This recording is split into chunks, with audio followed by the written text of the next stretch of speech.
অতীতে মিত্র থাকা দুটি রাজনৈতিক দল এখন মুখোমুখি অবস্থানে, আর তারা এখন নির্বাচন নিয়ে ষড়যন্ত্রে লিপ্ত। এমন মন্তব্য করেছেন এনসিপির আহ্বায়ক নাহিদ ইসলাম। বলেছেন, এই দুটি দল ভাগ বাটোয়ারার ভিত্তিতে ভোট করতে চায়। রবিবার সকালে এক সংবাদ সম্মেলনে তিনি অভিযোগ করেন, ভোটের মাঠে লেভেল প্লেইং ফিল্ড নেই, বরং এনসিপি নেতাকর্মীদের হুমকি ধামকি দেওয়া হচ্ছে। আসন্ন নির্বাচন ঘিরে প্রার্থী ঠিক করায় নজর জাতীয় নাগরিক পার্টি এনসিপির। এ লক্ষ্যে চলছে শাপলাকলি প্রতীকে মনোনয়ন প্রত্যাশীদের সঙ্গে মতবিনিময় ও সাক্ষাৎকার। দলটি বলছে ৩০০ আসনেই প্রার্থী দিতে চায় তারা।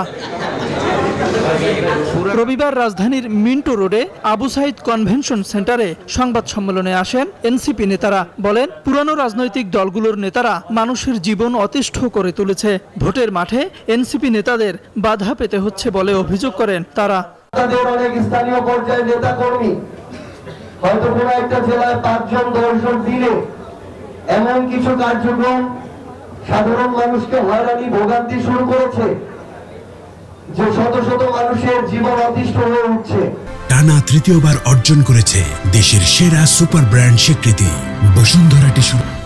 এখন পর্যন্ত ইলেকশন কমিশন থেকে আমরা আমাদের শাপলাকলির যে ডিজাইনটা এটা এখনো পাইনি, ফলত আমরা নির্বাচনী প্রচারণার কাজে নামতে পারছি না।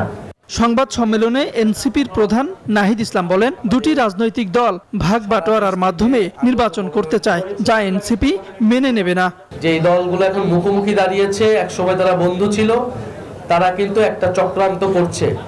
এই নির্বাচনকে একটা ভাগ বাটোয়ারা, একটা সাজানো নির্বাচন, একটা সমঝোতার নির্বাচনে করার পরিকল্পনা করছে। ফলে এনসিপি এই ধরনের নির্বাচনী সমঝোতা বা বন্দোবস্তে কখনোই সায় দেবে না, বরং আমরা এর বিরুদ্ধে অবস্থান নিব।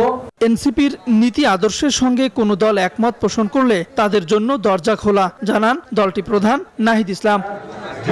তাওহিদুল ইসলাম, নিউজ 24, ঢাকা।